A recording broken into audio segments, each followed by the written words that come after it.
Bismillahirrahmanirrahim. Assalamu alaikum wa rahmatullahi wa barakatuh. As we welcome you once again this evening. It is Wednesday nights with myself, Inayat Wadi, on Salam Media, coming to you on the various platforms of Salam Media and also our ITV listeners. We welcome you to the show this evening. Wonderful having you with us, but also coming at a time where the death of Ebrahim Ismail Ebrahim has been described as a huge blow. Now, we make dua that Allah subhanahu wa ta'ala grant him forgiveness and Jannah, Ameen. But the tributes continue pouring in for the former Deputy Minister of International Relations who passed away on Monday. He was buried yesterday at the West Park Cemetery. Now, we've seen many tributes coming through right across for the late Ebrahim Ebrahim. And this is our focus tonight, is we're going to be focusing on his life. We're going to be focusing on his legacy. And clearly he has left a massive legacy. And we know he was known for his kindness. He was known for his compassion, but also a highly skilled individual. He was highly skilled in conflict resolution and also looking at reconciliation in South Africa. And he was at the forefront of reconciliation. Now, looking at the show tonight, we've got a number of people that we will be talking to. We've got Sunny Singh, who is a struggle stalwart. He was introduced to MK by Ebrahim Ebrahim, and his association goes with Ebrahim Ebrahim for close on to 60 years. We also will be talking later on to a number of other people. We're talking with Ivor Jenkins, the transformation initiative that Ebrahim Ebrahim was part of, and also Nazim Adam, who recently honored the late Ebrahim Ebrahim with recognition for his role in the Palestinian discourse. And hopefully later on in the program, we'll be linking up with Lindiwe Sisulu, Minister of Tourism. So there is quite a bit, and also not forgetting struggle stalwart, Mo Sheikh, Ashraf Patel, researcher at the Institute for Global Dialogue. So we've got a full program from now right until 9. But yesterday at the funeral, there were a number of speakers, and one of them was his wife, Shannon Ebrahim. So take a look at what Shannon Ebrahim had to say at the funeral.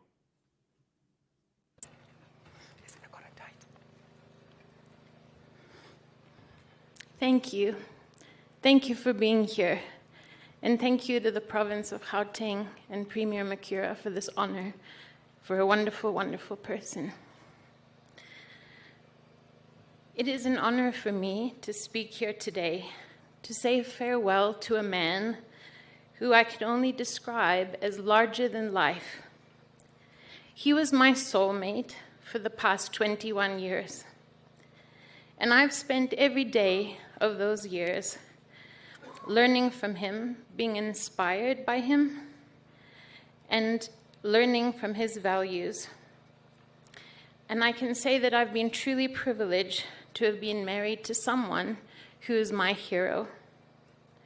There is one word that sums up who Ibi was, and that is humility. I have never met a man who did so much in his life and was so extraordinary, yet he was so simple and understated. I never ever heard him toot his own horn. He never spoke badly about people, he never gossiped, and he had an immense respect for people of all religions, and as well celebrated South Africa for many things, but most of all for its diversity and tolerance of difference. As the pessimistic voices have grown louder in the past few years about the many challenges we face as a country, Ibi was always telling people to be positive, that South Africa has an amazing future, and that comparatively, the country had been through far, far worse. He never ever had time for people, quite honestly, who badmouthed the government or our prospects as a nation. Usually, anyway, those people are the ones who make little to try and change people's lives.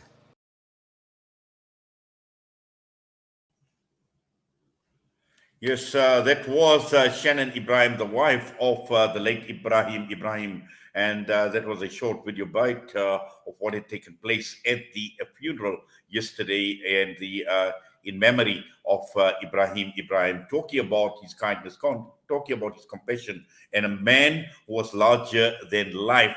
Now, one person who was introduced to MK by Ebrahim Ebrahim was struggle stalwart, and he is based in KwaZulu Natal. And this is who we're going to be talking to right now, Sunny Singh, who is joining us out of KwaZulu Natal this evening. And we are waiting for Sunny to connect with us. And Sunny Singh, okay, we see Sunny Singh. Mr. Singh, good evening to you, and welcome to Salam Media. Good evening. Thank you, Nyat. Yes, wonderful that you're able to join us, Mr. Singh. Now, obviously, your association with the late Ebrahim Ebrahim goes back a very, very long time, well over 60 years. And I'm sure there are many, many memories that are flooding your mind right now. Yes, indeed. One has to take courage. It's a pity, again, uh, my condolences to the family, for them to take comfort at this difficult moment. Yes, Ibi and I go way back from 1958. Why 1958? 1958, the Congress movement called for the potato boycott, right? Because of gross exploitation of our black brothers and sisters in the potato fields of Betal, then it was called Eastern Transvaal. And that's what brought us together, and Congress called for boycott of potatoes. So yes, indeed, we go a long way. Yes. Now, just looking at when you were first introduced to MK by Ebrahim Ebrahim, and your life at that point in time, because we know Ebrahim Ebrahim got into politics at a very, very early age, at the age of 13. And I'm sure you must have been quite a youngster at that point in time.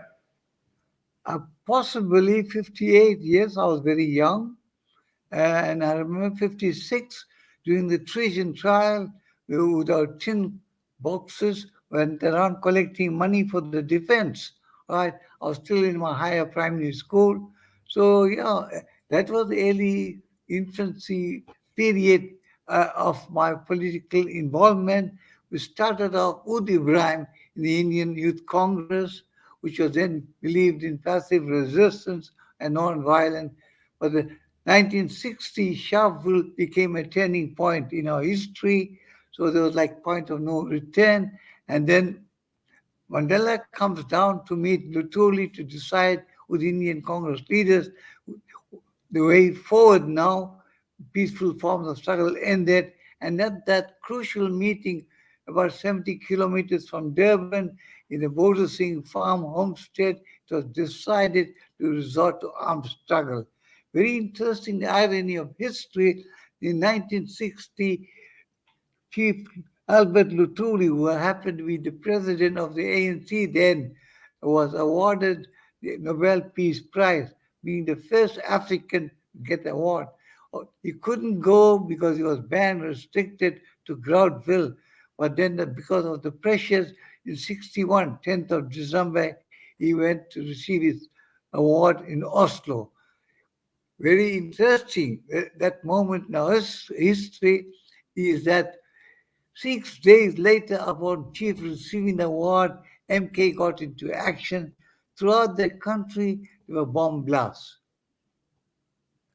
Yes. So I'm sure, there are so many other memories that are flooding your mind. But just to talk about Ebrahim Ebrahim as a person, and personally for you, what did he mean to you?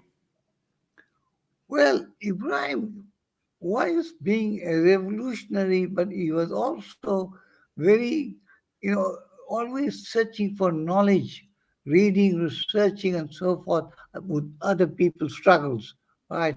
In fact, he was very, admiring and inspiring, telling us the history of the Chinese Revolution later, much later, the Cuban Revolution, that instilled great spirit amongst our young comrades who then became members of MK. in the world we live. And I think, from my side, I think it's only to be fair to say Ibrahim was a legend in his own right. Well, he certainly was. And, from what we've read and we look at the legacy that he has left behind, one that is of kindness, of compassion, because that is what I have been reading in many of the tributes that have come through is his compassion and kindness, but also at the same time, a highly skilled individual, whether it was conflict resolution or even when one looks at a reconciliation that had taken place in the country, he was definitely at the forefront and he stood out head and shoulders above many. Yes, indeed. Whenever the Congress called him out, and before I forget, he was also a member of the Communist Party, and he recruited me in the party 1962, early 62, right? So let's not forget that. Yes, he played even during the transition period and post 94, our first democratic breakthrough, which was a historical one, played an important role, deployed, whether he went to Ireland or Middle East conflict, Palestinian conflict.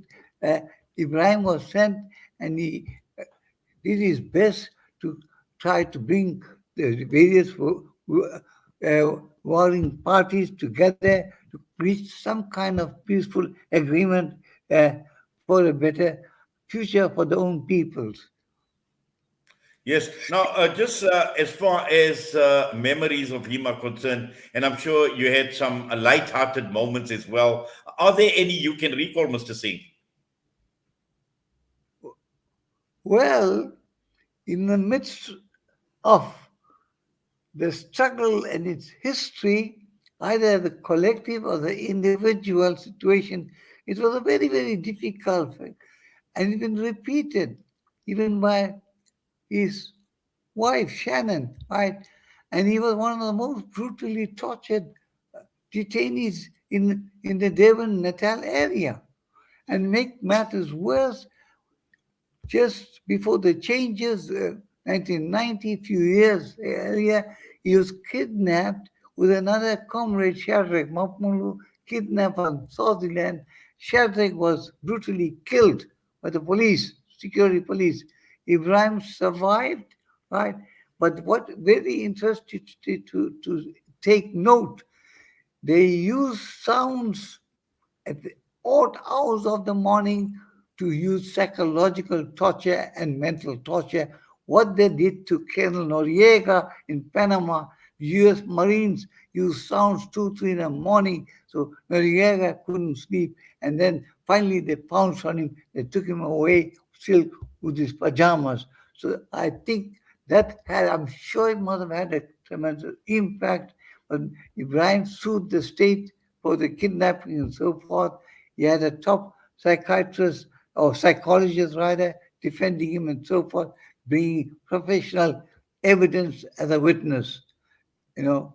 So it's amazing he comes out still fighting. We don't see that. But important, but it was a very critical moment. He was always keeping the flag flying high. That was the Ibrahim situation, right? Mm. But I must say, hasten to say, just few weeks, he had a terrible period in his life. He suffered because he had lung cancer. He couldn't walk for 10 meters situation. But what compounded this torture on him while suffering from lung cancer, he sees the life, what was happening in the country. Yesterday, the comrade he was working with in the underground and was in the front trenches of the struggle become today's tyrants. And I think that was adding to the further mental torture of Ibi. You know, and many of us, I included, and that how on earth comrades forget their history. Some of these comrades who spent many years in Robben Island, today they become rogues. To destroy a movement with such a long and rich history. But we have faith in the people of South Africa. Ibrahim, as Shannon said, is not negative, but at the same time was not complacent.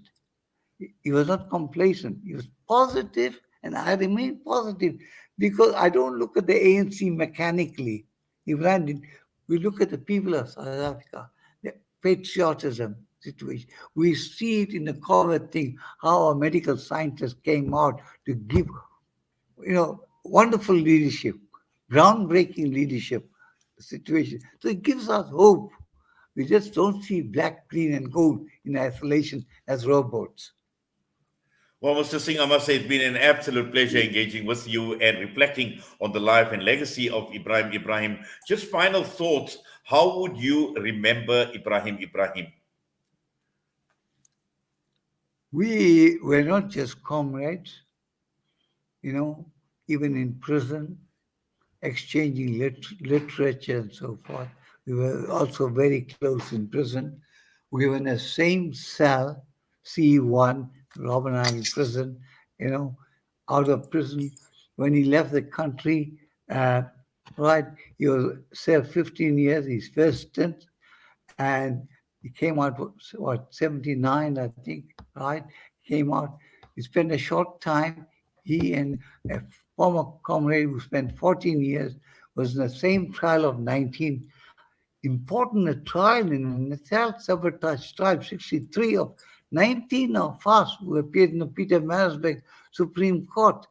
9 were of Indian origin. 9 comrades were of Indian origin, a trial of 19 again. But also, if he played an important role while involved in acts of sabotage, but he had a sharp political mind, his recruiting and so forth. But then we always ended up at one of the shops, Indian shops, come back after operation, have our nice masala tea, bhajia, samosas, and so forth, and just laugh and make jokes situation. Yeah, that's the Ebrahim I know. Well, thank you very much for that, Mr. Singh. I really do appreciate you taking time out, talking to us. We wish you all the best. We wish you good health. We wish you safety. And we certainly appreciate you taking time out and reflecting on the life of this wonderful personality, Ebrahim Ismail Ebrahim. Love to his children at this difficult moment and to Shannon. Yes, that was Sunny Singh joining us this evening. And we're going to go for we're going to play out a quick clip actually. And this is Shannon Ebrahim during the burial of Ebrahim Ebrahim. So we're going to play out the short video clip for about 2 minutes. We come back, we're going to be joined by Ivor Jenkins from In Transformation Initiative.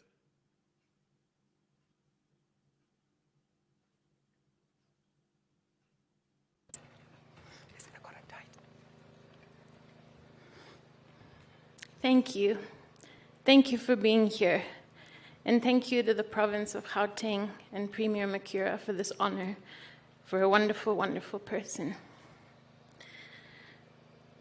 It is an honor for me to speak here today, to say farewell to a man who I could only describe as larger than life. He was my soulmate for the past 21 years. And I've spent every day of those years learning from him, being inspired by him, and learning from his values. And I can say that I've been truly privileged to have been married to someone who is my hero. There is one word that sums up who Ibi was, and that is humility. I have never met a man who did so much in his life and was so extraordinary, yet he was so simple and understated. I never ever heard him toot his own horn. He never spoke badly about people, he never gossiped, and he had an immense respect for people of all religions, and as well celebrated South Africa for many things, but most of all for its diversity and tolerance of difference.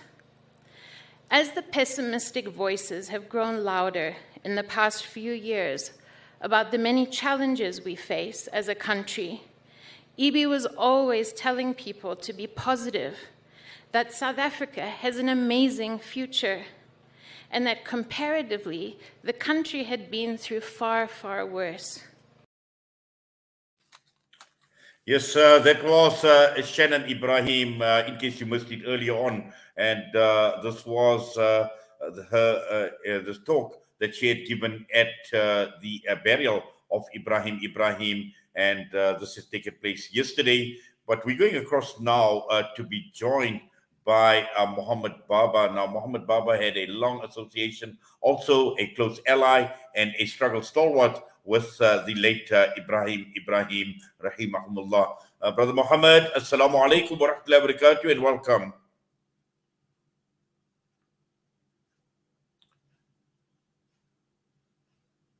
Okay, we seem to be having a problem getting hold of Muhammad Baba. We're going to try and get hold of him once again. I believe he is in the Central African Republic, and he has had a close association with the former Deputy Durko Minister Ebrahim Ebrahim, and also talking about his skills, and he was highly skilled in insofar as reconciliation was concerned, but also as far as conflict management is concerned. And we have obviously learned through the tributes that have been paid, and also looking at the legacy of Ebrahim Ebrahim, where he was involved in many conflict resolution initiatives, not only in South Africa, but right across in Africa and other parts of the world. So we are battling to get hold of Muhammad Baba, but what we will do is we're going to try and get in touch with Ivor Jenkins, and Ivor Jenkins is a managing director for ITI, which means in Transformation Initiative. They have worked together, and he's worked together with Ebrahim Ebrahim since 2013. So we're going to go for Ivor Jenkins in a minute, as soon as he links up with us here on Salam Media. But also, when one looks at the tribute that have been pouring through, the praises that have been sung about Ebrahim Ebrahim, and more importantly, as a human being. And earlier on, we heard from Sunny Singh as well, reflecting on so much and what a humble man that he was, but also at the same time, he was relentless, and we are going to get hold of Ivor Jenkins. I see Ivor Jenkins has joined us. Ivor, good evening to you, and welcome to the show. Great to be here. Thanks for inviting me, Mr. Wadi. Yes, it's wonderful that we are paying tribute to the former Deputy Durko Minister, and Ivor, you being the Managing Director for ITI in Transformation Initiative, you have worked a long time, since 2013, with the late Ebrahim Ebrahim. That's correct. Actually, quite a bit earlier than that.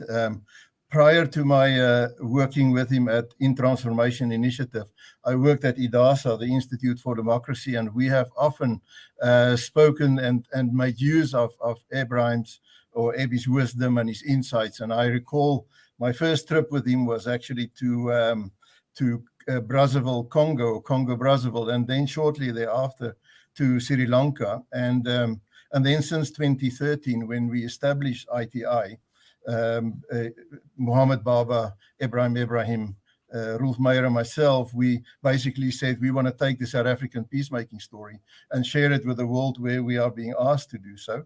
And then had wonderful trips where I was at the privilege of traveling with Ebi, and to wonderful places in the world, from Colombo to Cuba to Sri Lanka to Cyprus to Zimbabwe, to you name them. So I was really honored to work, particularly the last 8 years, then very close with him in let's say conflict resolution type of work.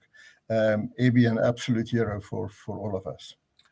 Yes, Ivor, in fact, that appears that he was highly skilled at conflict resolution, because that features very, very strongly when one looks at his life. And even during the time when he was on Robben Island, he served on a disciplinary panel of some sort as well in Robben Island. So, he was a he was, in fact, he was a person that obviously spearheaded reconciliation in South Africa, and we know there have been huge praises that have been sung about his reconciliatory skills. But just take us through some of the key issues that stand out for you. And you've traveled with him, you've worked with him. What stands out in your mind, Ivan? Let me first talk about that, but I do want to tell one or two anecdotes of the funny side of Ebi, and I'll do that a bit later if I may. But I think Ebi's ability to analyze a situation and to look and listen so carefully, and he was such a fast thinker. And so often, we would sit in a meeting, is it with the president of Sri Lanka, who is about to go to war, or is it in Madagascar, where we meet with the president and he struggles to commit to a reconciliation with some of his opponents, or wherever. Ebi's ability to at moments just say key words, key ideas, key sentences of bringing a solution. He was not only analyzing problems, but his ability to also offer options for solutions. And I think that was one of his real strengths.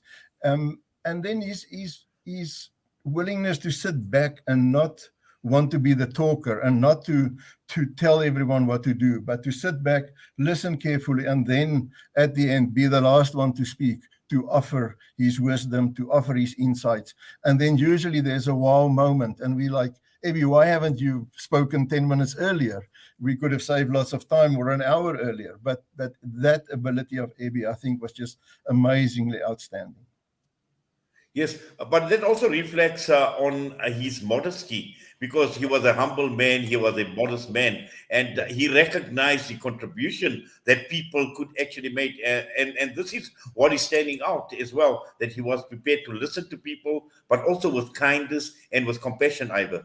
Yes, absolutely. And, also just not trying to promote himself at any moment. I recall going to Qatar with Ebi and we as a team, and walking into a meeting with Hamas leaders, and how people just absolutely respect him. Walking into a meeting with Fatah leaders in the West Bank and in Palestine, and people just absolutely acknowledge this giant of a man for what he has done in his life, but also for his absolute non-assumption that he is something important or someone important. And I think that was probably the most powerful statement of his life, is his ability to quiet and humbly change minds, convince people about the need to make peace, the need to talk, the importance to find other ways to bring about solutions for significant problems of so many people. Ivan, you were talking about some of the lighter moments and the anecdotes. If you could share those with us. Yes, well, there's a word that I'm very tempted, and perhaps I shouldn't say that, but Ebi coined the word prostitution. When we worked in Sri Lanka, there was a particular minister that in every regime or every party that comes to power, this particular minister would cross floors in parliament. And when we, like, the 9th or 10th time getting to Sri Lanka, and this particular person was again in another party, Ebi just sat back and he said, I think he's a prostitute. And we really thought that was such a wonderful word that has become part of our jargon in ITI. But for me, if you ask me what is the real heart of Ebi in the last 8 years that I've come to know him so well, it was his absolute commitment to his family. Family life was dominant in his thinking. Even if we travel in the world, Ebi wants to go home and say, I need to get to my family. And for me as an Afrikaner, he knew I love cricket and rugby, and I'm a very keen sports person. And he was so keen to let Caden become knowledgeable about sport. Is it soccer? Is it cricket? Or is it rugby? And the amount of times I would find discussions, or Abby would sit me down and say, let's talk about this. I see the Proteas are playing. And then every Saturday, I will, on Abby's phone, get a WhatsApp from Caden that I know Abby has probably said to him, send Uncle Ivor a note. And so that family aspect of his life was so dominant. But one last story on that is we went to an ITI Bosberaad strategic planning session at a game reserve in Mpumalanga. And it was shortly after Abby had an eye operation. And Shannon was, during this whole weekend, really faffing about Abby. You know, she was very motherly and wanted to take care of him. And Abby was starting to get a bit embarrassed. And then, you know, about why is Shannon so faffing about me? And then we went on a game drive the evening. And Shannon insisted that Abby put on these racing glasses, plastic goggles, and she had all kinds of things around his head to make sure the wind doesn't get into his eyes.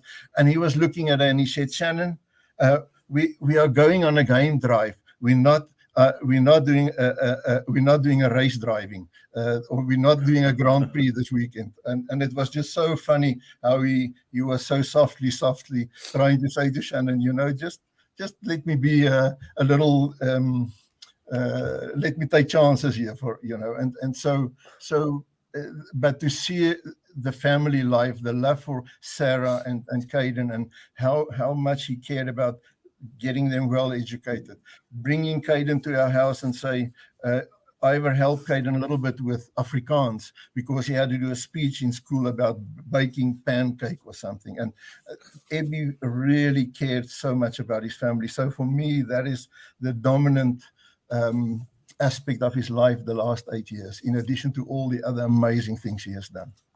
Well, Ivor, thank you very much. Really, it's been, just wonderful engaging with you on and reflecting on the life of Ebrahim Ebrahim. And really, it's been wonderful in sharing what you have with us and providing us with this insight into this giant of a man. We wish you all the best, and thank you very much for your time. Thank you so much. Wonderful to have been here. Cheers. Yes, Ivor Jenkins joining us, and we're going to go for a quick break. We're going to play a clip, and that is Nkosazana Dlamini Zuma. She was at the funeral, so let's take a listen to what she had to say. As we rededicate ourselves to this and the objectives of the Freedom Charter, we must turn this land of our dreams and aspirations into one that is free of hatred and discrimination. In this quest, we shall be inspired by Comrade Ibi, knowing that he lived by his favorite quote from Nikolai Ostrovsky, who once said, I quote, "Man's dearest possession is life. It's given to him but once, and he must live it so that as to feel no torturing regrets for wasteful years. Never know that burning shame of a mean and petty past.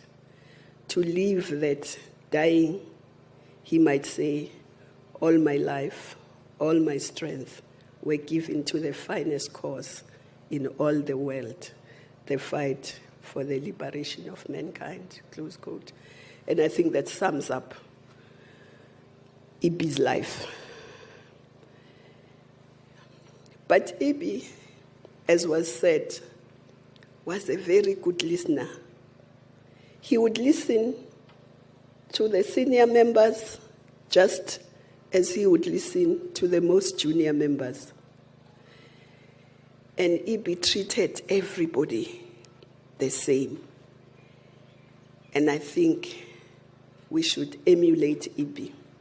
He was a beautiful human being, a disciplined cadre of our movement.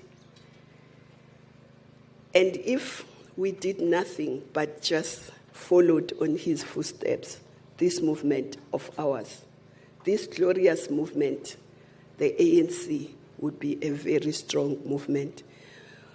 We need many Ibis. We should turn ourselves into Ibis And if we turned ourselves into Ibis, this movement would be a phenomenon movement. So we say farewell to you, Ibi. Your indomitable spirit will live on. Your humility, your faithfulness to the movement, your guidance will remain to inspire us. We will not rest until all Africa knows development, knows peace, and knows prosperity.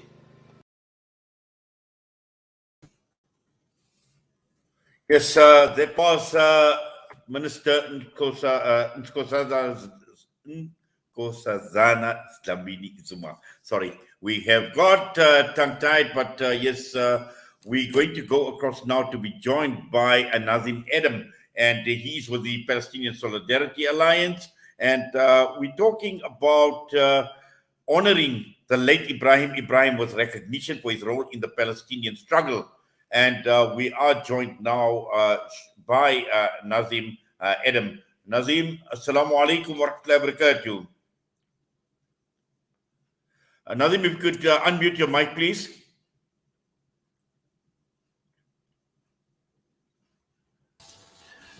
Wa alaikum salam wa rahmatullahi wa barakatuh. Great to be with you, Inayat. Yes, Nazim. Wonderful that you're able to join us. Now, obviously, you know, we are paying tribute to Ebrahim Ebrahim. And earlier on, when we spoke with Sunny Singh and also Ivor Jenkin, spoke about, you know, accompanying him on trips to Palestine, someone who was highly skilled in conflict resolution. And also, you know, in fact, Ivor actually mentioned, you know, the praise that the Palestinian people had heaped on Ebrahim Ebrahim, because he was a stalwart, he cared, he was a humanitarian, and he really truly cared about the Palestinian struggle. And I see that the PSA has recently honored the late Ebrahim Ebrahim with recognition for this wonderful role that he played as far as the Palestinian struggle goes.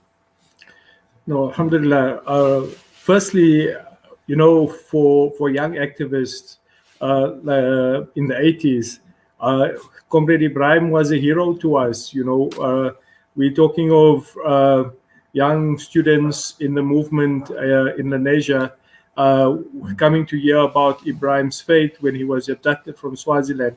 So we first would have introduction to Comrade Ebrahim at the time when he was incarcerated, and that's how we got to know about him. And then as things panned out, by 1990, he was released thanks to the efforts of the movement in South Africa. And I remember the very first time that I heard Ebrahim speak, it was at the Jiswa Hall on Sekerbo Street in Indonesia. And I was just in awe of this gentleman, this humble human being who was a commando in Umkhonto we Sizwe, who had faced the worst of atrocities of the apartheid regime. And I think for the Palestinian people who suffer these kind of atrocities daily, the imprisonment, the torture, the pursuit from the oppressive regime in terms of its security police and so forth, they had a natural ally in Comrade Ibi, because he had lived through similar experiences that the Palestinian political activists do today. And so he could identify, and they could identify with him. And he worked tirelessly. And we're glad as the PSA that we had supported some of the in transformation activities with him on his appeal. I mean, we on request for support or whatever, it was just naturally available both ways. And so he tried tirelessly to bring the different political parties and factions within the Palestinian political scenario together to try and negotiate so that there's a stronger united force that can deal with the Zionists as an enemy and to find common ground for that. So really a true champion of human rights, and much has been said about his conduct and his character, which I think just lend itself to to being a leader, a negotiator, a peacemaker, but also someone who was steadfast in what he believed in. And he and Shannon and so many of our stalwarts in the ANC of that generation remained steadfast on Palestine and the liberation of Palestine. We also know of his work in Sri Lanka, in Africa, in Rwanda, and so forth. So really a true hero and an asset of the South African liberation movement. Yes. Now, also, Nazim, when one looks at the struggle for Palestine in South Africa, and it's encouraging to note, and for organizations like the PSA and the many other organizations that are working tremendously hard, that have been fighting for a very, very long time for the freedom of the people of Palestine, it is encouraging to note to have people of the caliber of Ebrahim Ebrahim supporting the Palestinian struggle. Of course, and to have a very strong voice and have at the time when he was very active in the ANC in government, it just lent a lot of support and encouragement, not just to us but to the solidarity activists and the Palestinians themselves, to know that there were people in the South African government that had not abandoned them, that were standing firm for them. We see that the ANC has taken that trajectory of supporting the Palestinians, despite the difficulties of doing that. We saw the issue with Lalela recently, and the government taking a strong stand, and also in terms of pushing the AU in terms of the decision that was taken unilaterally by Faki. The ANC has been very strong on Palestine. They need to go a little bit further, and Ebrahim would have understood that, but he would also understand the dynamics within the ANC and within international politics. But it is a trajectory that the ANC has started on, and hopefully they can expand on it. So, I mean, one of the key things we are expecting or hoping that the ANC will pick up in terms of the legacy of Comrade Ebrahim Ebrahim is to finally pass the in Parliament adopt a UN resolution against apartheid, which has not yet been ratified by our Parliament. So I think in the memory and in the course of the struggle and support that the ANC has given for the Palestinian people, the next step is for the ANC to adopt and ratify the UN resolution against apartheid. And that's something that we are speaking about now and saying this is part of the legacy of Comrade Ibi, so that it can continue in that way. Exactly. And just as far as recognition, the people of Palestine and the movements in Palestine, and I'm sure, Nazim, you've had an insight as to how they cherish, how they would value, and how they would honor a person like Ebrahim Ebrahim in supporting their struggle. No, 100%. And we've seen tons of messages coming out from the Palestinians of all factions and all parties. So from the Palestinian Authority, from the Fatah movement, but even from Hamas, who he built good and close relationships with, and who trusted him like all the others. So irrespective on which side of the political agenda people would stand, when it came to Ibi, there was just a mutual respect and trust, and we're seeing this. So we're having lots of messages coming from Palestine just to share with us the sorrow in the loss of a great champion of human rights. Tomorrow, the 10th of December, is International Human Rights Day, and I think it's befitting that we honor people like Comrade Ibi, who was and lived for the human rights of all people. Yes, in fact, I heard Mohammed Baba mention talking about him being one of the uncelebrated heroes. Now, this speaks a lot about his humility, his kindness, and his compassion, and being a giant of a man that he was. And he has been described as a giant that has fallen, but with all the humility, with all the modesty, his kindness, and that seems to be standing out to a number of people that we've spoken to earlier on as well. Ivor Jenkins mentioned, he spoke about him being a family man.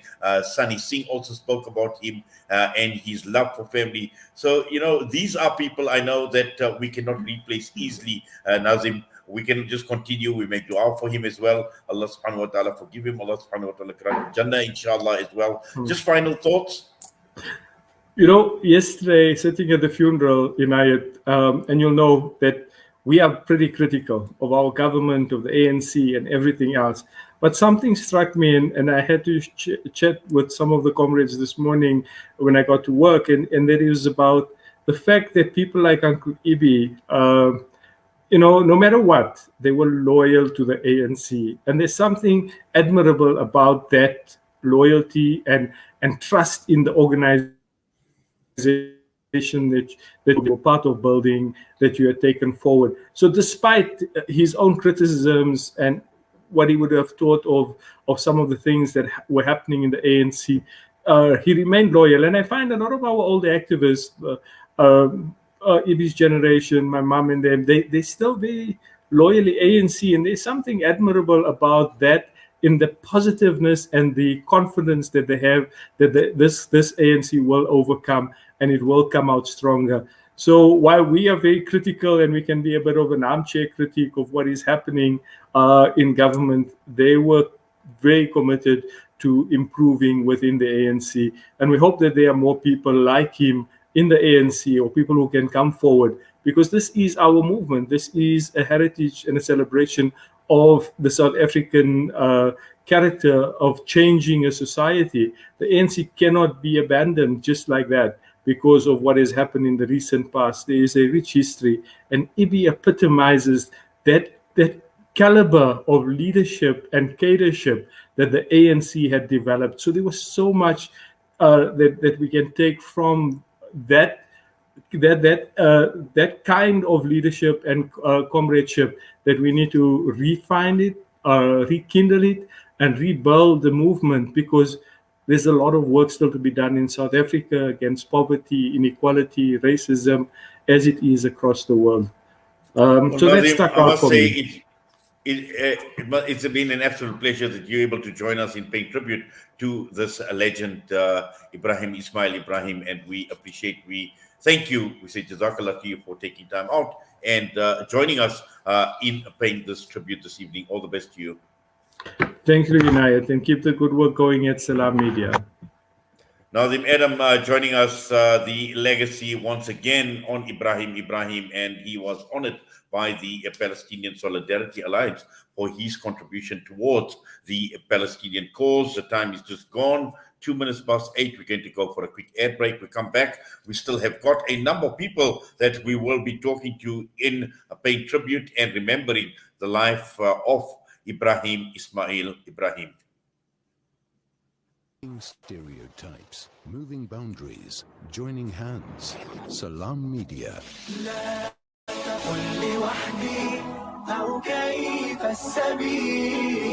Humanity sets the agenda.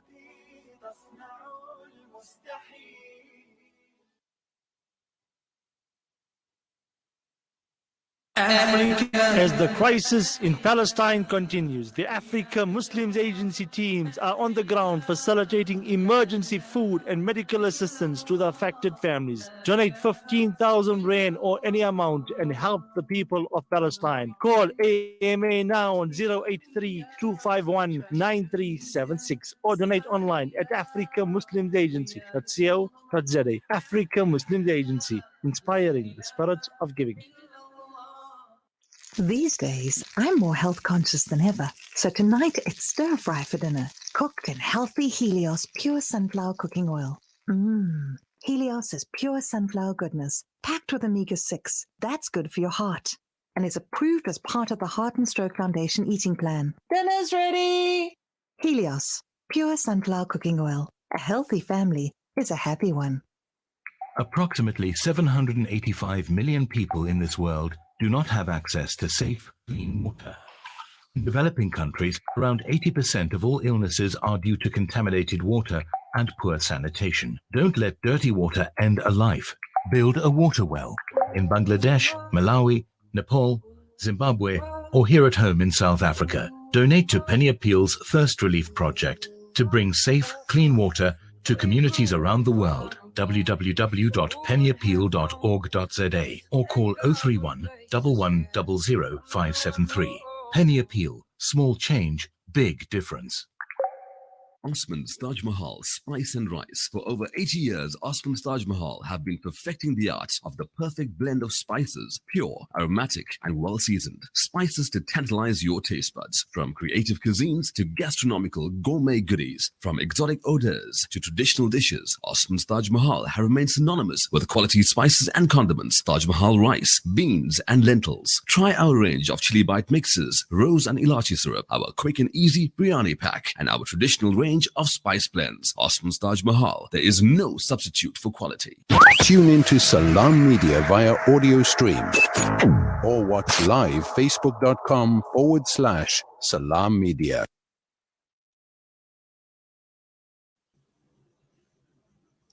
The time is just gone 5 minutes past 8 p.m. as we continue paying tribute to the life and the legacy of Ebrahim Ebrahim, who passed away on Monday, and he was laid to rest at the West Park Cemetery yesterday, and there was quite a full program and right up to the point in time where he was laid to rest in his grave. Now, we are going to be playing out shortly.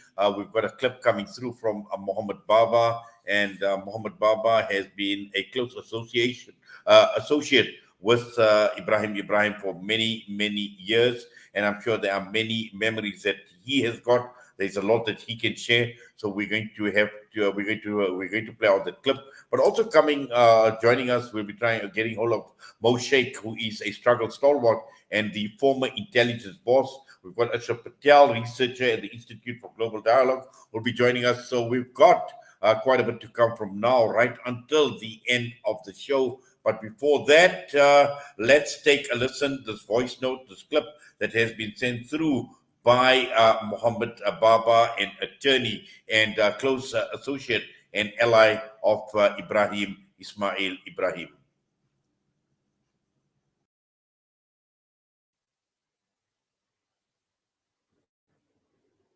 Much has been said about Ibrahim's modesty and his humility, but this belied a steadfastness and a dogged clinging to principles and values. He had the ability to stay calm in the heat of the moment. In our negotiations and in our facilitation, Ebrahim would be the calm one. He would be able to identify the main issues and then apply the principles that he was so married to. He had a technique that emanated from a softness, but an assertiveness. And when he spoke, people listened. I am sitting in Bangui in Central African Republic. Even here, in one of the most remote areas of Africa, his life is being celebrated and his passing is being mourned.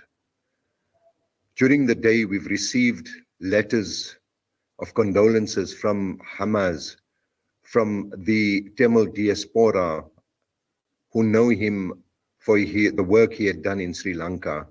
And I'm sitting here alone thinking how this young, modest man from Durban has become recognized around the world. And the only thing that comes or associated with his name is his humility and his values. There is one occasion which I will never forget.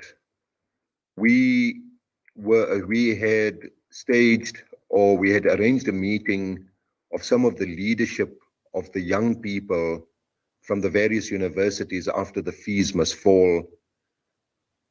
And Ebrahim spoke to this leadership.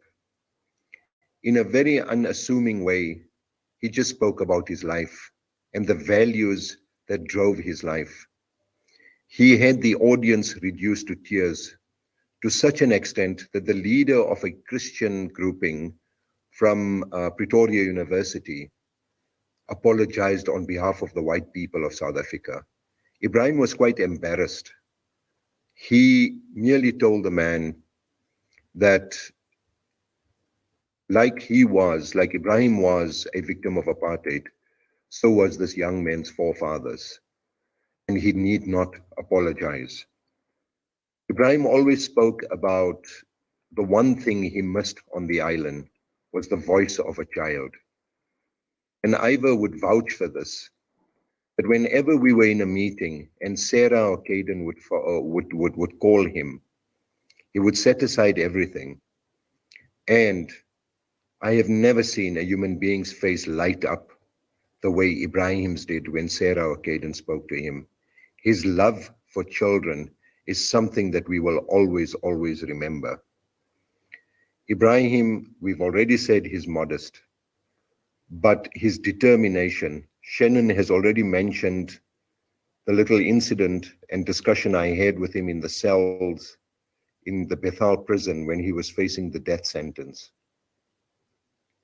I asked him, Ebrahim, you look at your life, what have you got to say? He says, I would do it all again, all over again, and I have absolutely no regrets. This was in the face of a possible execution. Ebrahim, we will miss you. You were always our moral guide, and you've left behind two wonderful, wonderful children, and Shannon, who has looked after you. Shannon, thank you very, very much for looking after our comrade. And Ebrahim, may you rest in peace. You need the rest. Thank you.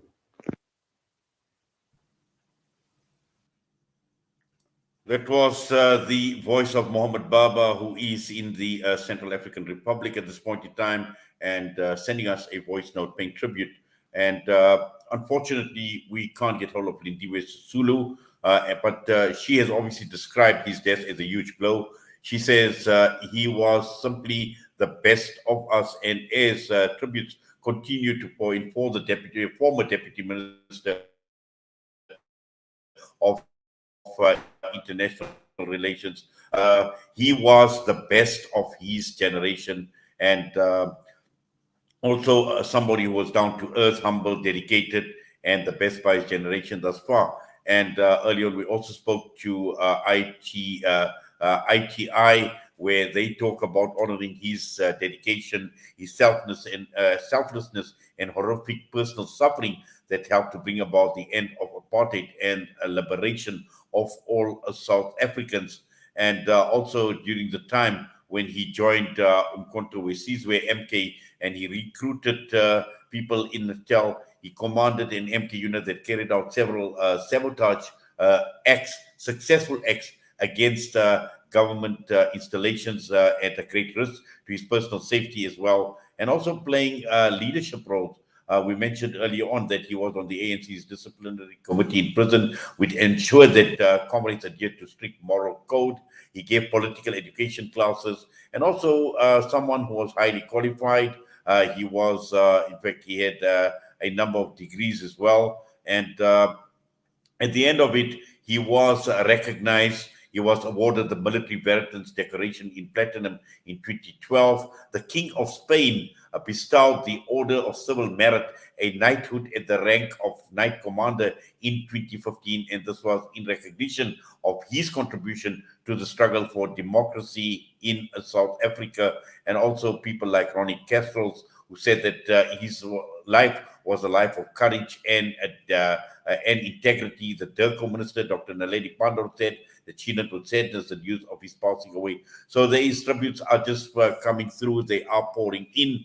And what we're going to do now is we're going to play out a few more clips. And this one comes through from Ahmed Kathrada, the Ahmed Kathrada Foundation, courtesy of them as well. And let's take a look at what's on the clip.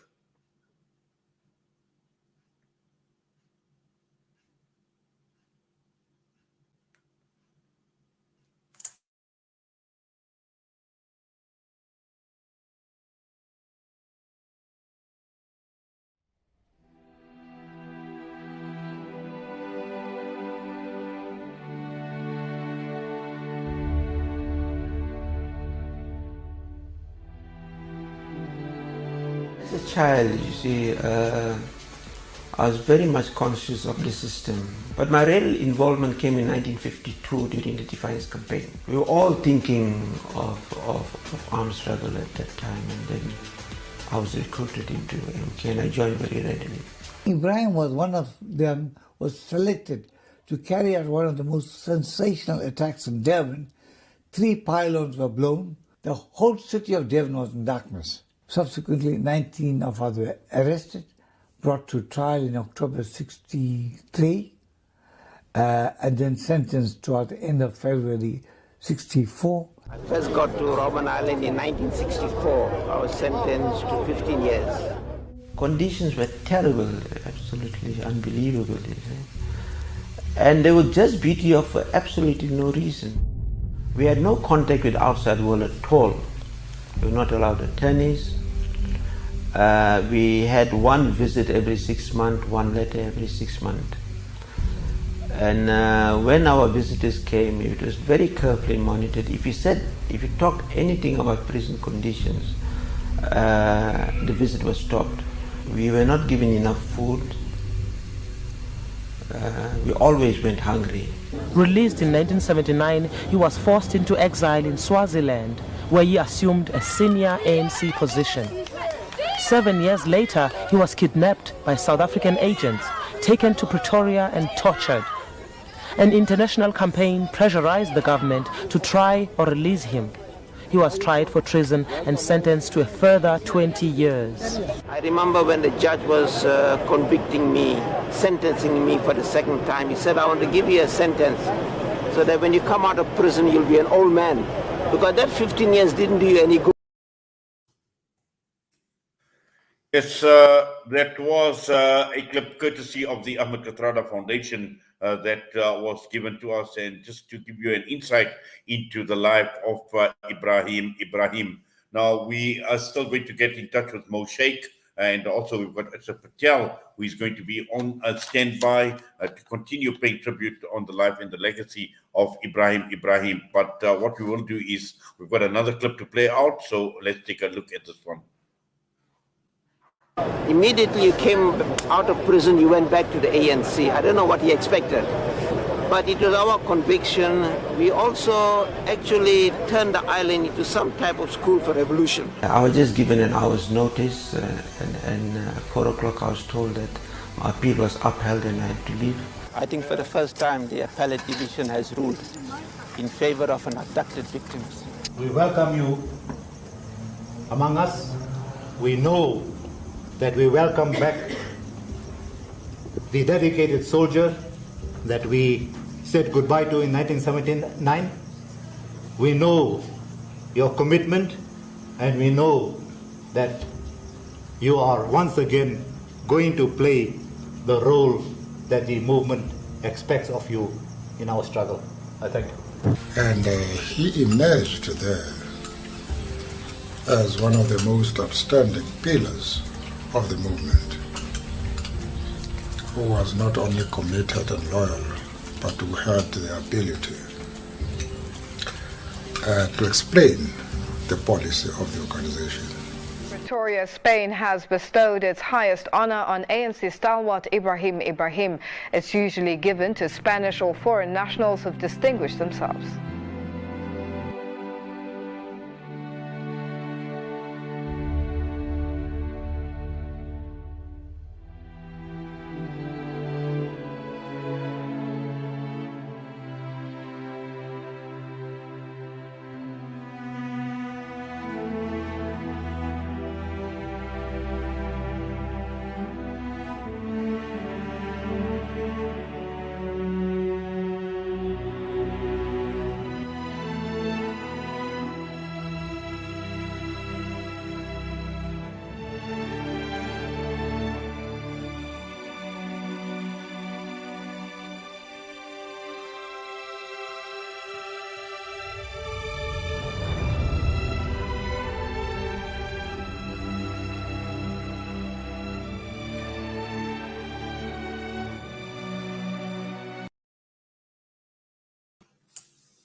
Yes, just more insights in that little clip again into the life of Ebrahim Ebrahim, and how he has been remembered by many that he has been associated with, but also in terms of how he has touched the lives of many people right across the entire world. And this is a legacy that actually stands out. And at the same time, we've heard it over and over again what his family actually meant to him. And in that clip, We had some insight as to his family, the one where he was receiving that honor in Spain and with his daughter. So what we're going to do now is we will go for another break. We're going to go for an ad break. We come back. We still have a clip with Qari Musa Sidat, who was present here at the Kirat at the proceedings that had taken place yesterday. But right now, let's go for an ad break. We'll come back and we will then view what Qari Musa Sidat had to say.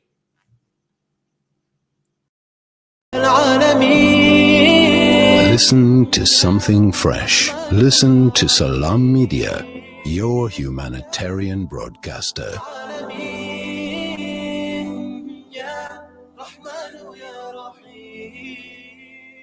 Every 60 seconds, a silent pandemic claims the life of a child. Unsafe water is having a devastating global impact on health and livelihoods. Islamic Relief is at the forefront, providing clean and safe water to vulnerable communities around the world. Our tailored approach to sustainable water solutions enable families not just to survive, but to thrive, ensuring they stay healthy and safe. Give water, give life with Islamic Relief.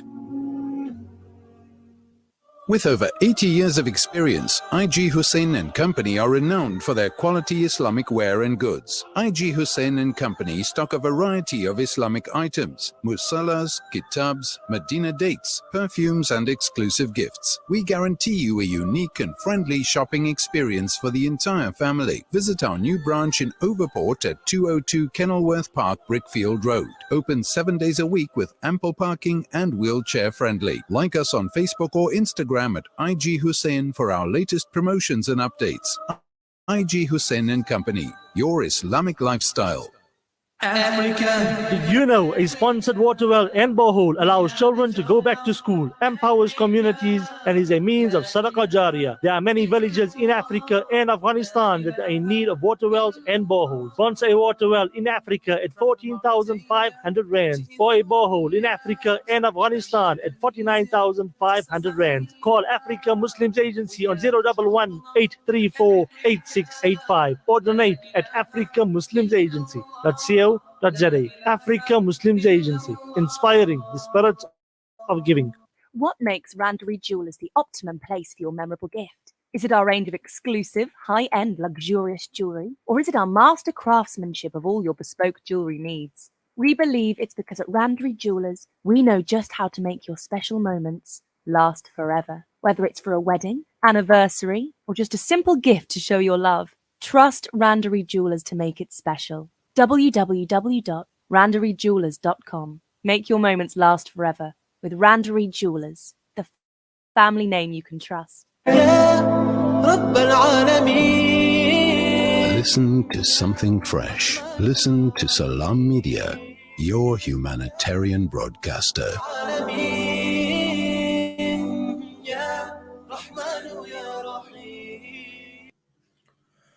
If you have just tuned in, you are tuned into Wednesday Nights with myself, Inayat Wadi, and we are coming to you live on the various platforms of Salam Media and also on the audio, the video channels of YouTube and also on Facebook, coming to you live this evening on ITV, and wonderful having the ITV listeners joining us on this night where we are paying tribute to the life and the legacy of Ebrahim Ismail Ebrahim, who was laid to rest yesterday.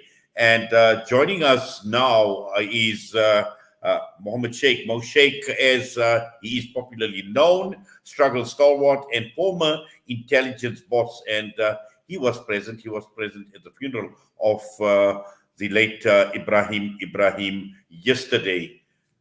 And we're going across now to say Assalamu alaikum wa rahmatullahi wa barakatuh to you, Mr. Sheikh. Wonderful that you're able to join us.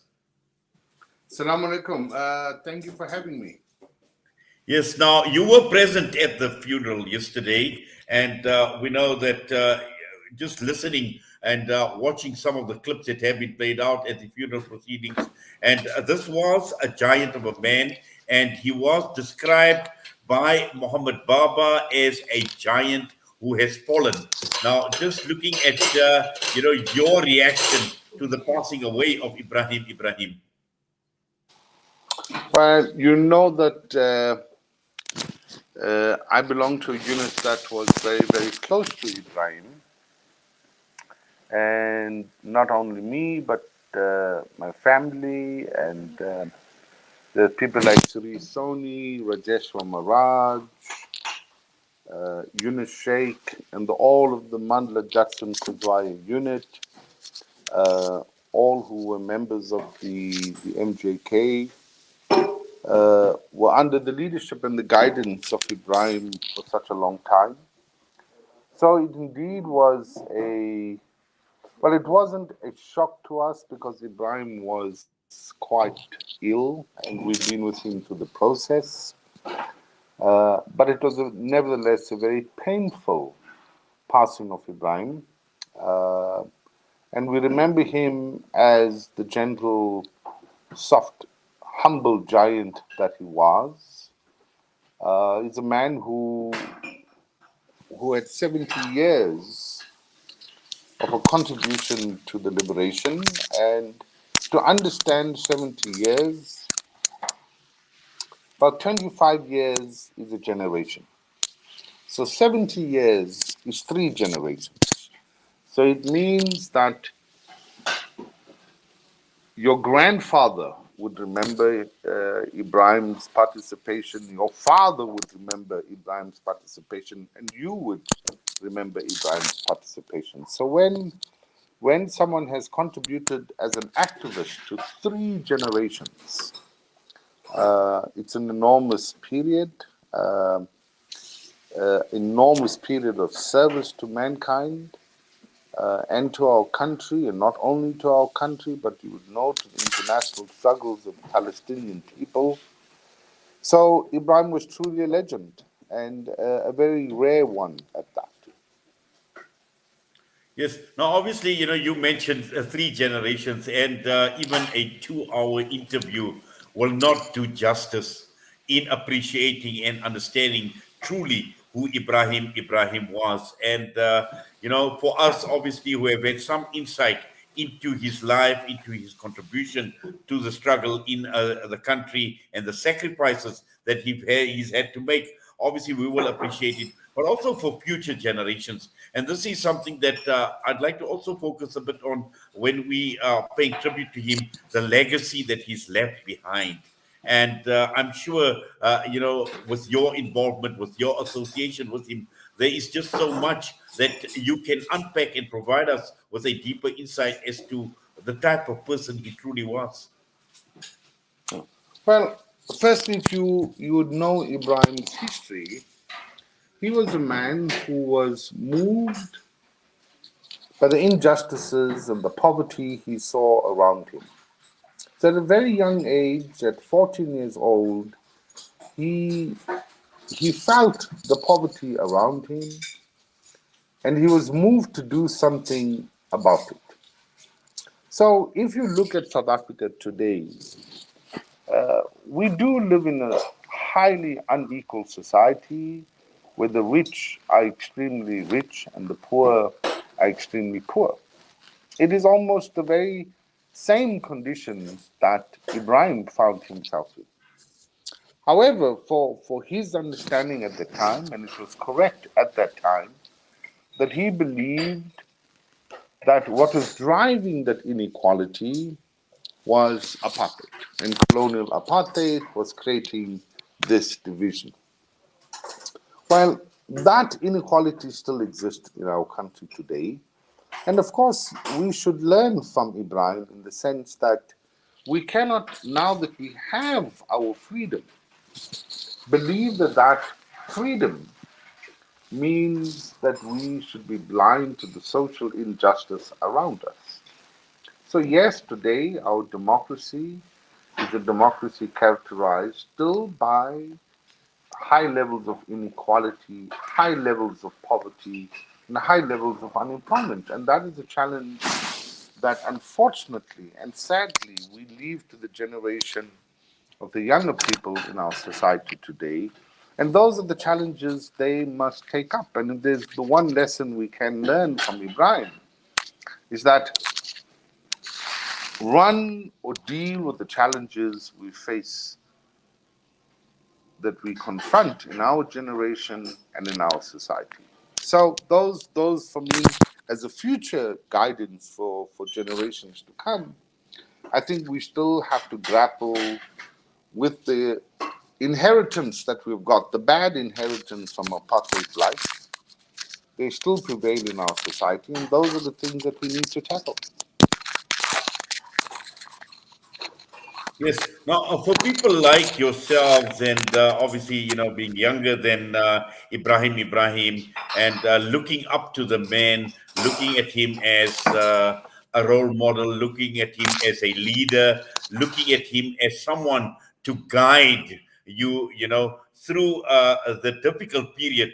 And those were difficult times, extremely difficult times in the apartheid era. What are some of the issues?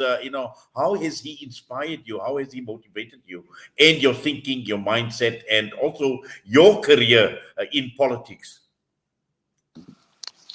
Well, I am reminded of a few instances where I've taken great guidance from Ebrahim. The first is that I knew Ebrahim at a time in which I was a very young man. And as all young men, impatient, quick to temper, quick to action, wanting to do things immediately, wanting to seek freedom immediately. So Ebrahim, in his very gentle way, could mentor me, guide me patiently, take me through all the required leaning, impress upon the importance of organizational discipline, impress upon the most important thing, that revolutions are not the actions of one or two people, that revolutions are the actions of millions of people acting together. So working with the people and constantly be guided by the people is a very important trait of any revolutionary. So I learned a lot in respect of just the outward approach to understanding the theory of revolution, the practice of revolution from Ebrahim. And that is at the political level. At a very personal level, I learned from a man who spent 18 years on Robben Island, together with him, other people like Mac Maharaj, people like Jacob Zuma, who also spent a period of 12 years, I think, on Robben Island. You learn how to deal with what essentially in Islam you will know as the jihadul nafs, the struggle against one's ego, the struggle against the inward things in you that seeks to perpetuate your own glory, your own things in life. And if ever there was a man I know, together with people like Mac and Zuma, who could grapple with the ego, was Ebrahim. And I think battling with the ego and overcoming the ego, I learned at a very personal level from Comrade Ebrahim. So that is at a personal level. The third is he always sought to place everything in the context of its dialectics, how every event is connected to each other event. So improving your understanding, your self-development of knowledge was very important for Ebrahim. And as such, he was what I call a quiet reader. Like in most things he did in life, he did quietly. So he read a lot, and he was willing to internalize what he read and share what he read to young lions like myself at the time. And I think that is the third thing I learned from Ebrahim. Yes, and I think while we are on the subject of knowledge, and as you mentioned, self-development through knowledge, and he was highly knowledgeable, and also in terms of being a revolutionary, and that actually held him in good stead, because in later life, when we hear about him being involved in a reconciliation, when we hear about him involved in many countries right across the entire world, with his expertise and his skills in conflict resolution. So all of these things, again, a great lesson, as you mentioned, in terms of self-development, in terms of knowledge, which you took lessons from, and how, this had actually played out for him in later life, and how it had actually benefited him. Indeed, indeed. And I think that quality of combining knowledge in the practice of change and understanding that at the center of that change is to overcome the contradictions that we face. Part of it doesn't mean he didn't get angry with the people who tortured him or the people who kept him for so many years in prison, but he overcame the personal sacrifice and started to combine that into a very interesting methodology to bring reconciliation in other parts of the world that were troubled by conflict. So he brought all of that into a package. And of course, if you would know Ebrahim and when you would listen to him speak, he had a very calm and soft way of speaking, which made it very easy for those involved in conflict to listen to what he was saying, because I think even in the manner in which he said what he had to say reflected a humbleness in the tone of the voice, etc. So that I think he perfected over the years, and served him well, and of course the country, and served the passionate struggles of those who are still struggling for freedom, like the Palestinians, the Sahrawis of Western Sahara, etc. Yes, and also I think what is important for us to understand, and earlier on when we spoke to Sunny Singh, and he spoke about the Natal Indian Congress. Now, we being of Indian origin, we need to also recognize the fact that organizations that he was associated with, like the Natal Indian Congress, and we know about the Transvaal Indian Congress, and these are people that played a major role. And it's sad that at this point in time, that when one looks at the present generation, the younger generations, I don't think that they've truly appreciated the role that Indians in particular have played in the struggle for freedom, and bringing an end to this brutal apartheid ideology. Yeah. What you are raising a matter which is very passionate to my own heart. I think it is correct when I look back at the generations of the Ebrahim Ismail Ibrahims, the Billy Nayers, the Mac Maharajas, and all the comrades of Indian origin. They sought to build a working through their own organizations, be it the TIC or the NIC. They sought to achieve a unity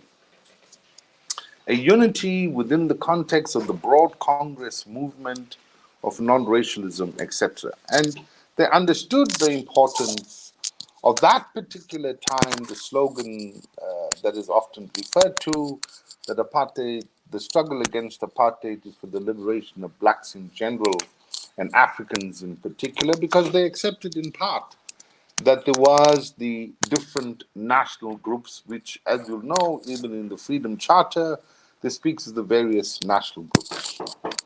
I think the generation that exists today and the younger generation, we would have to define what it now means to achieve the unity and purpose of a citizen in this country. How every one of the various regions can, in fact, be considered South African, can in fact be considered in the broad definition of Thabo Mbeki and African.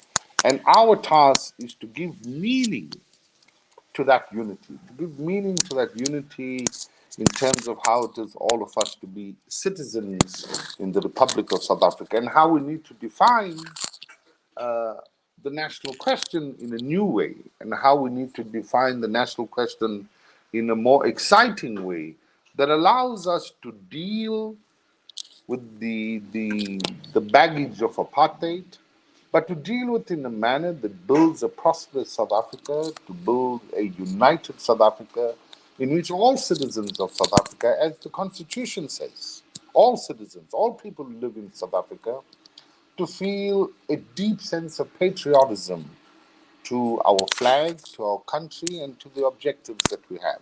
But that is a challenge of all of the current generation of South Africans, be they of Indian origin, be they of indigenous African origin, be they of Kamisa origin, be they of colored origin or white origin, all of us, all this young generation, their struggle is to define a new identity for South Africa and to make that new identity a living identity by addressing the inequities that we see in our country, borrowed or fostered upon the young generation by the horrors of apartheid. Yes, and just finally, just final thoughts as we take leave of you and just looking at the life of Ebrahim Ebrahim, possibly anything that you wish to share as a final and parting shot. I wish I would be able to live my life in 70 years of service to the country. I've got more than 40 under my wing. I wish to have, to be able to follow his example in giving 70 years of dedication to the country. If I could do that, I would be able to make and meet my maker with all the love in my heart.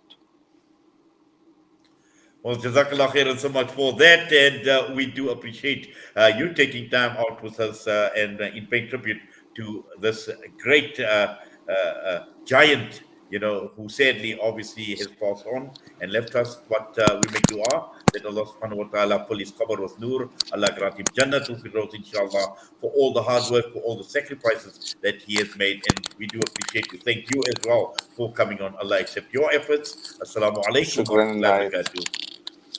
Assalamu alaikum. Yes, wa alaikum salam wa rahmatullah. That was Mo Sheikh joining us, and we're going to play out a quick clip now because we've got Ashraf Patel who is going to join us soon, taking us right to the end of this evening's broadcast. But before that, we have got a clip with Qari Musa Sidat, who was present at the janaza of marhum Ebrahim Ismail Ebrahim yesterday. Just considering and just comprehending what I am listening to, and a passionate soul, a dedicated person. And let me say, not only in our country, but across the globe, from the east to the west, from north to south. He rubbed shoulders with different political parties, not forgetting that he was so well known not to forget Palestine. In Palestine, if we had to go today and ask them, do you know Ebrahim Ismail Ebrahim? They will say, yes, we do know him.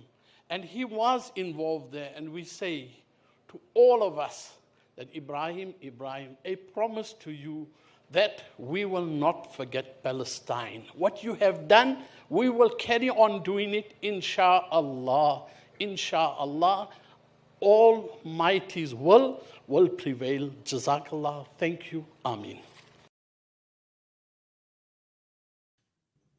Yes, that was Qari Musa Sidat, who was present at the funeral of Ebrahim Ebrahim yesterday. Well, we get heading on to the final 15 minutes or so of this evening's broadcast on Wednesday night with myself, Inayat Wadi. And we're going across now to be joined by the Institute for Global Dialogues, Ashraf Patel. Ashraf, assalamu alaikum wa rahmatullahi wa barakatuh. Welcome. Wa alaikum salam, Brother Inayat and listeners of Salam Media. And thank you for hosting a timely and relevant show. Well, it clearly is relevant, and I'm sure you have been listening, Ashraf, for the last 2 hours or so. The tributes that have come through, the reaction of people to the passing away of Ebrahim Ebrahim, but also at the same time remembering him for many reasons, and particularly those who are closely associated with him, providing us with a deeper insight into this life and this legacy of Ebrahim Ebrahim. Just your initial thoughts, Ashraf. Definitely, Uncle Inayat. We are indeed humble to have such a gentle giant of the liberation movement. And the word gentle stands out in a sense that Uncle Ibrahim has been a stalwart, a veteran of the struggle, and a leading light in the foreign policy, solidarity, and international relations sector of the African National Congress and the democratic government.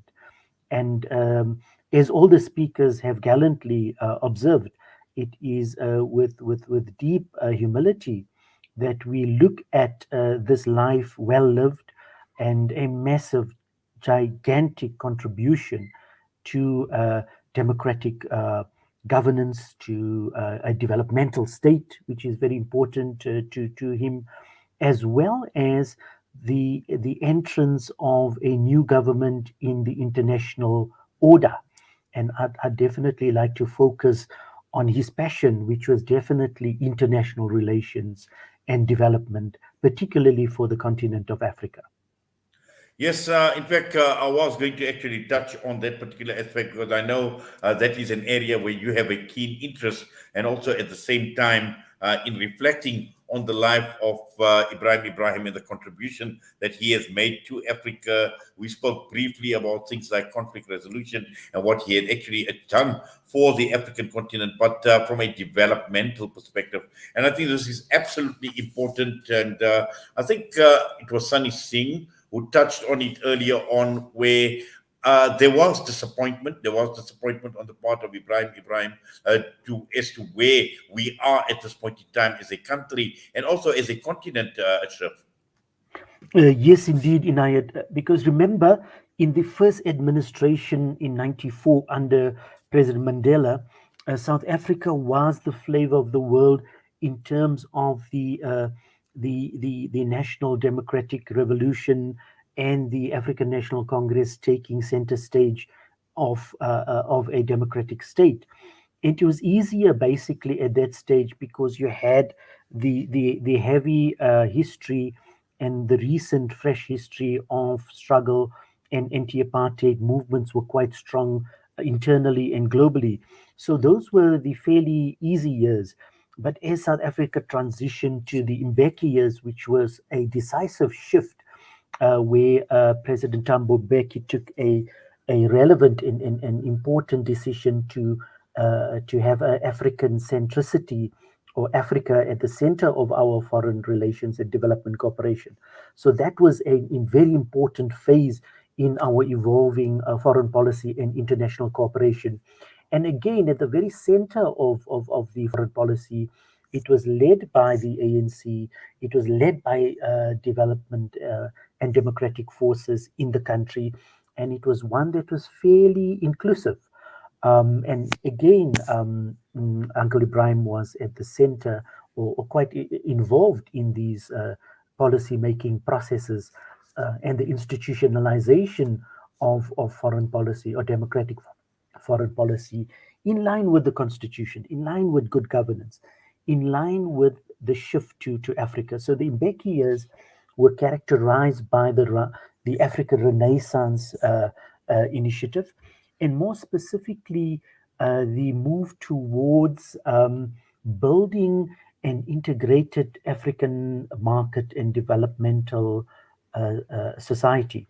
And one can see that the NEPAD program, for instance, was the centerpiece of the Mbeki administration for around 2 terms. And then we had the Zuma administration, which was also quite interesting. Again, it was rooted because remember, these were leaders that were shaped in exile or in Robben Island. And so you had a fairly interesting dynamic in a sense that it was a continuation of the solid strength of the ANC in exile and taking forward a lot of those developments. Of course, President Zuma had his own focus, which was also Africa-centric, but he moved more towards the South, the developing South, in particular the BRICS group.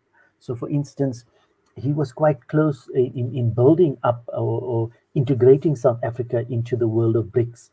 Uh, uh, Correctly seeing that as where the shift in economic and political power is. And so today, and definitely Ebrahim, Comrade Ebrahim was at the center again, not at the center, but he was an advisor in terms of the processes and again made deputy minister of international relations in the Zuma cabinet. And there too, again, Palestine and the solidarity with Palestine, the Africa Union, as well as the Sahrawiri community, solidarity with Cuba was quite central, and again in line with the ANC foreign policy resolutions. So you had that kind of continuity in the Zuma administration as well. Although there were lots of challenges around governance, we do find that, broadly speaking, again, the Zuma administration was also quite coherent in terms of taking forward the ANC conference resolutions. And now we come to the more complicated current scenario and administration under President Ramaphosa.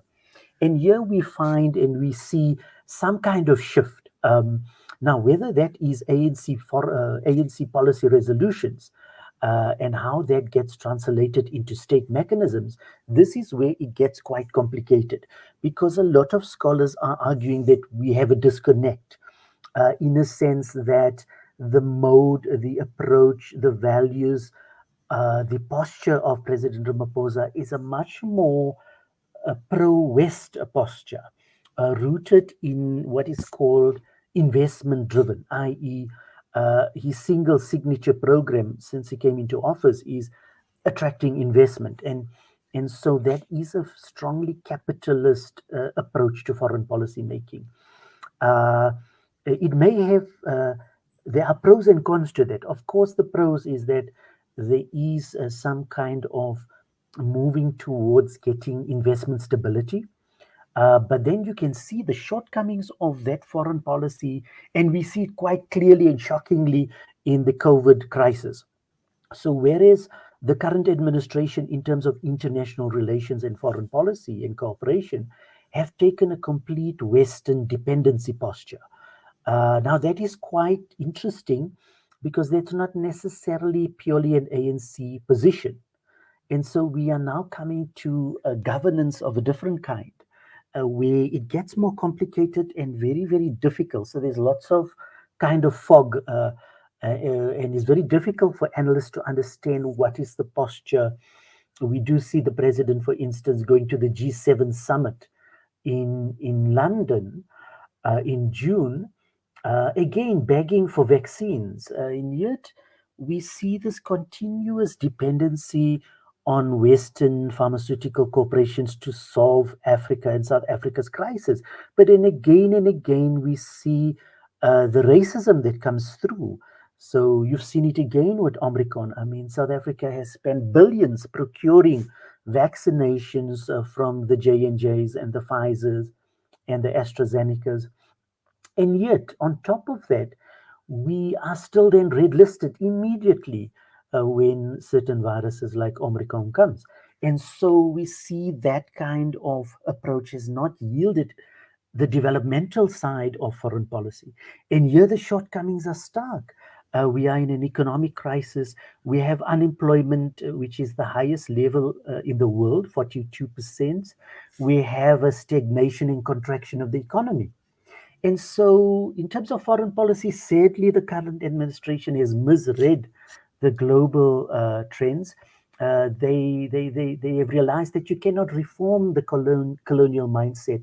It's rooted Yes. in Ashraf, can I just stop you there for a minute, please? Yes. Ashraf, I've heard Lindiwe Sisulu make the statement saying that Ebrahim Ebrahim was by far the best of his generation. And it basically ties in with what you've been talking about in the last few minutes in terms of how the trajectory has basically changed in South Africa, in South African politics, within the governing party, within the ruling party.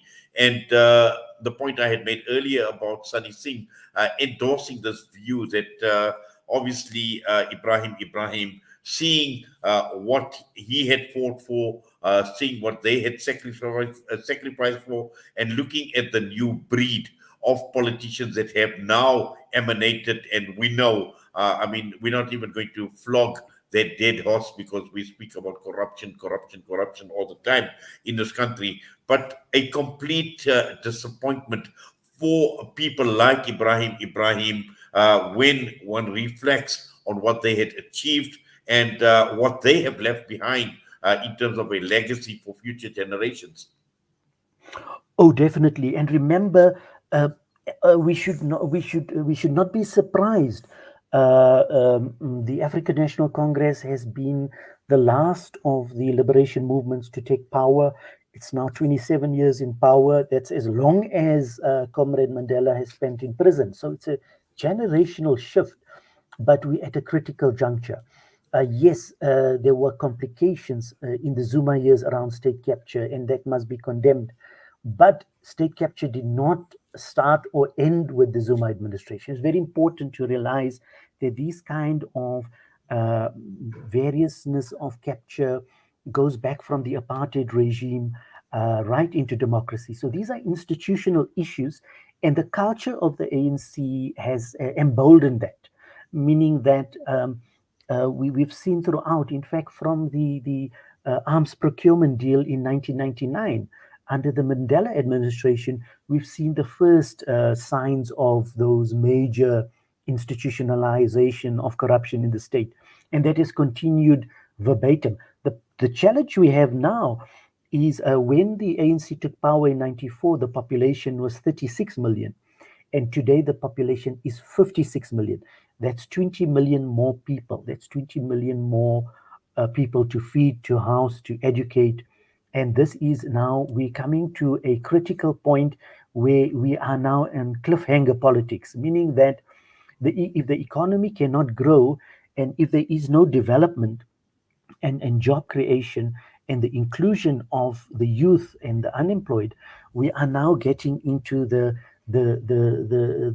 divisions in society. And this is where the social cohesion project may get diluted, and there may be new kinds of conflicts which we see daily.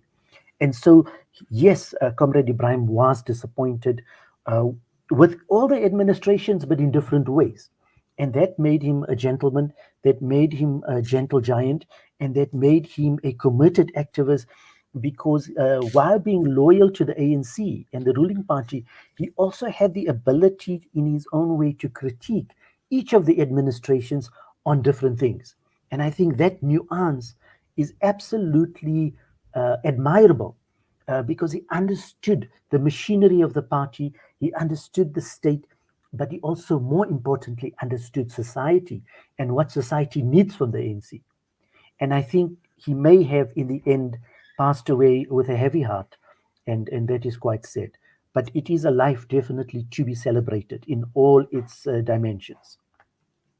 Well, Ashraf, Jazakallah khairan for that. Shukran for coming on and talking to us, for your time with us this evening. And I'm sure a lot more will be said, a lot more will be written on the life and the legacy of Ebrahim Ismail Ebrahim. But for now, we thank you for your time. Assalamu alaikum wa rahmatullahi wa barakatuh. Wa alaikum salam to Inayat and listeners. Shukran. That was Ashraf Patel joining us, and that basically brings us to the end of another broadcast on another edition of Wednesday Nights with myself, Inayat Wadi. And tonight it was all about Ebrahim Ismail Ebrahim, the tributes that have been pouring in, and also at the same time celebrating his life, getting an insight into his life, understanding who Ebrahim Ismail Ebrahim was and the legacy that he has left behind. And for us, obviously, we feel for his family, for Shannon Ebrahim, who's been a regular on Salam Media. She's come on on more than one occasions, talking to us about various issues right across the entire world, and also for his children. Allah make it easy on each and every one. And with that, I'm going to be signing off until we meet again, same time, same place next week. Assalamu alaikum wa rahmatullahi wa barakatuh.